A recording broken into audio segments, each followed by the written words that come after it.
Get in on that jag and come over. Looks nice. Test. All right, Mr. Cragen, if you can hear me, would you wave? Thank you, sir. All right, ladies and gentlemen, if I can have your attention, please. I'm not sure we have the entire senior class here. I'm just going to take a random poll. Mr. Bainbridge's class, if you all are here, would you raise your hand, please? I have 34. That's it? Okay. All right. We may have some students who are missing from the presentation. We are recording this, so as we finish today, if you are interested in viewing it or if your friends are interested in viewing it, please contact me and I'll make it available. Now, it is my pleasure to bring to the stage a graduate from THS, the class of 2005. When you're in the cafeteria today, you see in the large cafeteria room, the 4 big posters that we have between the 2 cafeteria lines. On 3 of those 4 posters, you're going to see Robbie Stokes. In 2004, he was the homecoming king. In 2005, he was SGA president, and he was Mr. THS. The thing that is so impressive about Robbie is that he recognized the challenges that he faced as a young man, as a Titusville graduate, entering the world. And he has moved forward and he's made some significant changes. And it's been a positive return to our community, but also for himself. I'm very pleased to have him here. I want you to give him all your best courtesy. And there'll be time for questions and answers when we're done. I'm going to bring to the stage Miss Jones, one of your classmates, and she will introduce him. Thank you.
It is my distinct honor and pleasure to introduce our speaker, Mr. Robbie Stokes. He graduated from Titusville High in 2005 and from FSU in 2010.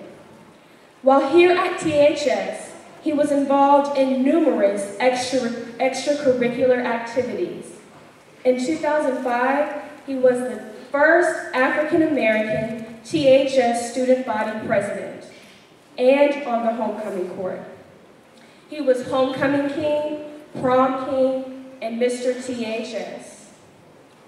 He was the FBLA vice president and speech and debate vice president. He was a member of the track team, Key Club president in 2004, and Key Club lieutenant governor in 2005. Mr. Stokes majored in management information systems at FSU. While at FSU, he was the student government community service chair and student government student affairs chair. He pledged Alpha Phi Alpha fraternity and was the Circle K president. He also received the President's Award and Seminole Student Award. Mr. Stokes is the owner of Stokes Consulting Group and is a DC Convention and Tourism Bureau Conference Sales Manager. He has served as an administrative assistant to the national president of Alpha Phi Alpha Mr. Stokes arrived in Titusville in 2000 after his father completed a military assignment in Germany. Although the only family Mr. Stokes has in Titusville is his father, mother, and sister, he is like a brother to me because my mother calls him her adopted son. He is an inspiration to me and many others, and I have a great deal of respect for him. He is here today to share his inspirational story with us. He just finished traveling all around the country, and he came here for his last stop before returning to Washington, D.C. Without further ado, it is my pleasure to introduce Mr. Robbie Stokes.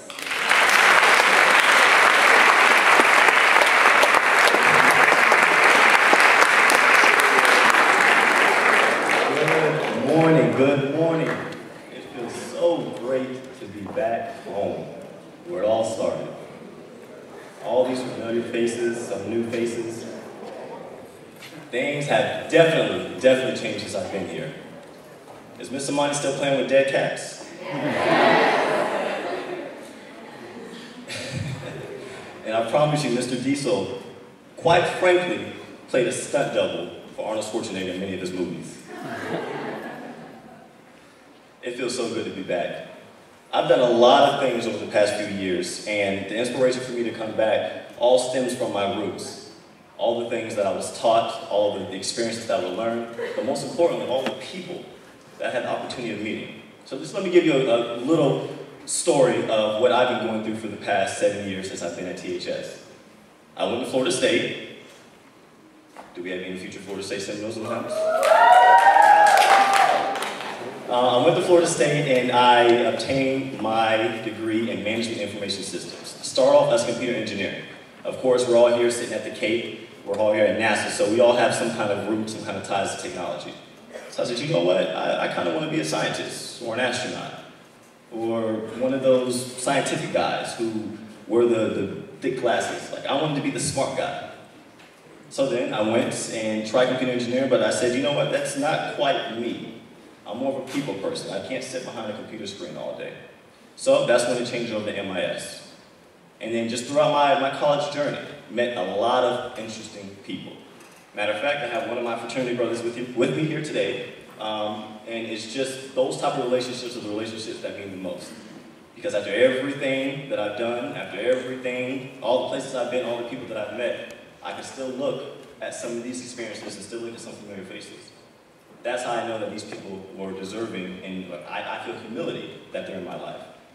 So I graduated, not knowing what to do now. I applied for jobs, but it's hard. It is hard to get a job in this society. And we've all heard that cliche, it's not about what you know, but who you know, right? That is so close to the truth. It can't be any closer. It is all about who you know. So, when I didn't get the jobs that I thought I wanted or I thought I deserved, because within this generation we have this sense of entitlement. So this is just a clarification.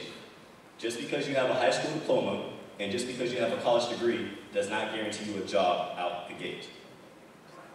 It takes effort. It takes relationships. It takes you getting out and starting the initiative to go out and get what you want. So, in that same token, I decided to create what I want. So, I created Stokes Consulting Group, fresh out of college. Here I am, in Atlanta, running my own business, not knowing what to do. But it worked out. Mildly successful, had some contracts. Everybody watched the show Atlanta Housewife, right? So let me just say that I have a slight relationship with the Atlanta Housewives. Interesting story. There is a character on Atlanta Housewives named Big Papa.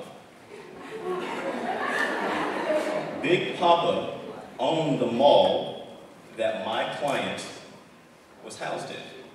So when Big Papa didn't decide to pay his bills, that then closed down the mall, that then closed down my client, so what did that do for me? So now I'm sitting here looking at this quote-unquote celebrity And I was like, man, this man really has messed me up. Like, this is my dream. Like, I've created this. I took this chance. So, that was short-lived. So then what do now? I get a call from the national headquarters of Alpha Phi Alpha Fraternity Incorporated, and they say, you know what, you've done great work in the past. We would like you to work with the national president and travel with them and help him schedule his days. So that's what I did. I was the national president of Alpha Phi Alpha's right-hand man.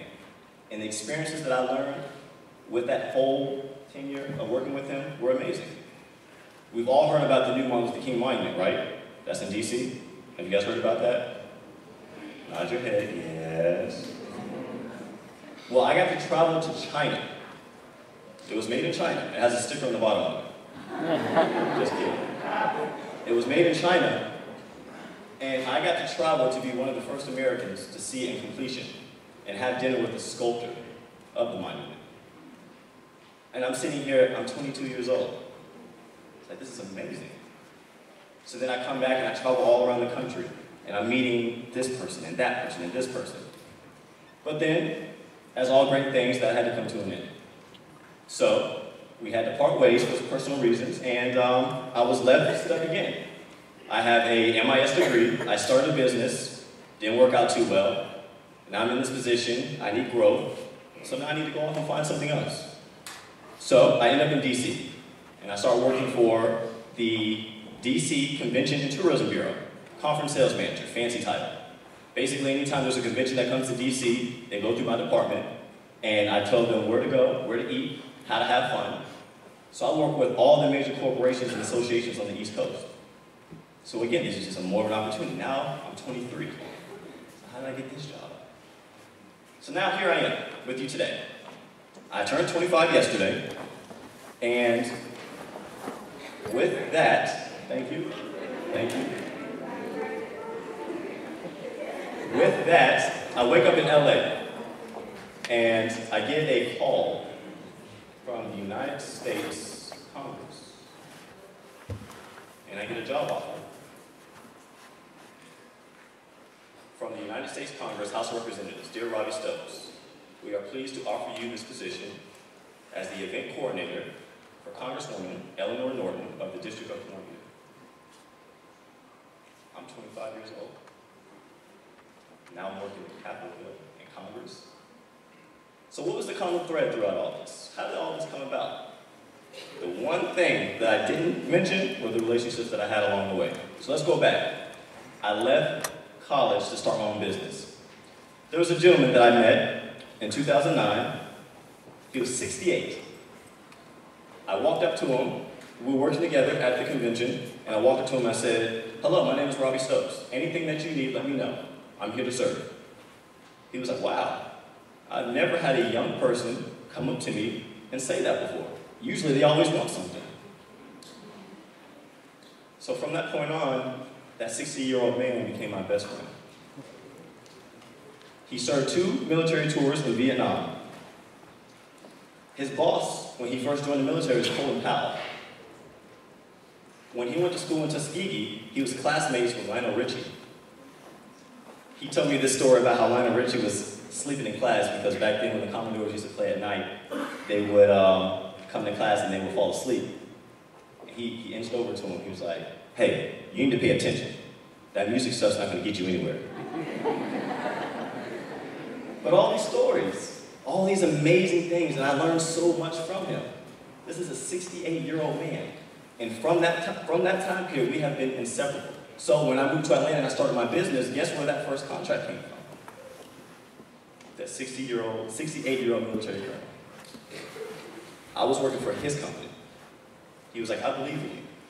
So I want you to come be the network administrator, fresh out of college, no experience, for my company. And that's what I did. Now again, of course, Big Papa and all the other stuff played out, but just the opportunity alone. I can say that I left college, I started a business, and I did it. So then, the Alpha job. I interned at Alpha back in 2009, and I just did what I needed to do. I worked hard. I remember when I used to work in Baltimore, our start times were at 9 a.m. That's what time we were supposed to be in the office. I used to get there at 8, just to make sure that I could get the work done.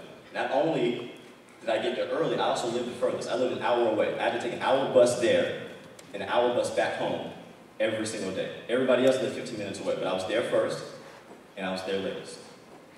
So after that demonstration of persistence, hard work, dedication, the national president of the fraternity called me back to be his administrative assistant. I made sure that that first impression that I made was a lasting one. So then, I ended up in DC. After I decided, you know what, I need a new direction, what do I do now? So throughout the tenure with Alpha, as I'm traveling the country, traveling the world, I meet this gentleman who's the president and CEO of the DC Convention and Tourism Bureau. So as I tell him, I'm looking for another job. What does he tell me? We have an opening. I think you'd be great for it. So I pack up, and I moved to DC 7 months ago. Now the offer that I got yesterday. I met this lady. I was playing her family reunion. That's how it all started. That's how we met. And we were sitting at dinner, and she said, I have this job opening. I'm trying to fill it. Do you know anybody who's good? I said, I'll look around. She's like, we really wish that we can get you. We know you would get the job done. I said, She said, but we can't afford you. Those are particulars. We can talk about that later. So 2 weeks ago, I met this total stranger. And now, on my birthday, I get a letter from Congress that offers me a job. It's all on these relationships. These are all complete strangers that I just so happened to meet, just so happened to take advantage of an opportunity that if I wouldn't have said hello, introduced myself, performed, showed up late, or showed up early, stayed late, had the confidence just to say, hi, my name is, what can I do for you? All of this would have been nothing. I wouldn't have had these same opportunities. I wouldn't be here in front of you right now with a story to tell. So, at that point in time, that's when this whole talk to strangers thing started. And I remember, I called my best friend, and I said, Eugene, what is it that has happened that has been consistent with all of these things that I've been doing? He was like, what, Robbie? I was like, strangers.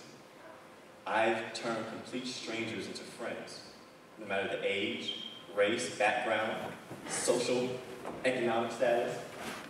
I don't care who you were, what you were, where you were from, or what you looked like, I was going to talk to you. I was going to introduce myself. I was not going to let one opportunity pass me by. That was the common thread. So that's when the whole Talk to Strangers movement started. And this is part of the reason why I'm here. Jada mentioned that I've been traveling around the country. Last week, I sat in my office and I was like, you know what? I need something to do. I'm trying to finish this book. So this is all culminating into a book that I'm writing. I said, I would like to kind of document all these experiences to kind of inspire you guys. This is the generation. You guys are the target. You guys can have similar success stories, similar experiences, similar things to come back and feel proud about that, like, this came out of nowhere. But you have to put yourself in that position. You have to get out there. So I decided to travel the country to finish my book. And of course, for those who know me, I'm very random, very spontaneous, but it all makes sense in my head. So I started in DC on January 17th. I took a flight to Atlanta, then took a flight to Milwaukee. Stayed the night in Milwaukee. Then I took a 50-hour train, or actually not even that. I was supposed to take a 50-hour train from Milwaukee to Portland, Oregon, just on the train. 2 days, by myself. But, of course, things don't always go to plan, so the train was canceled. So, quite ironically,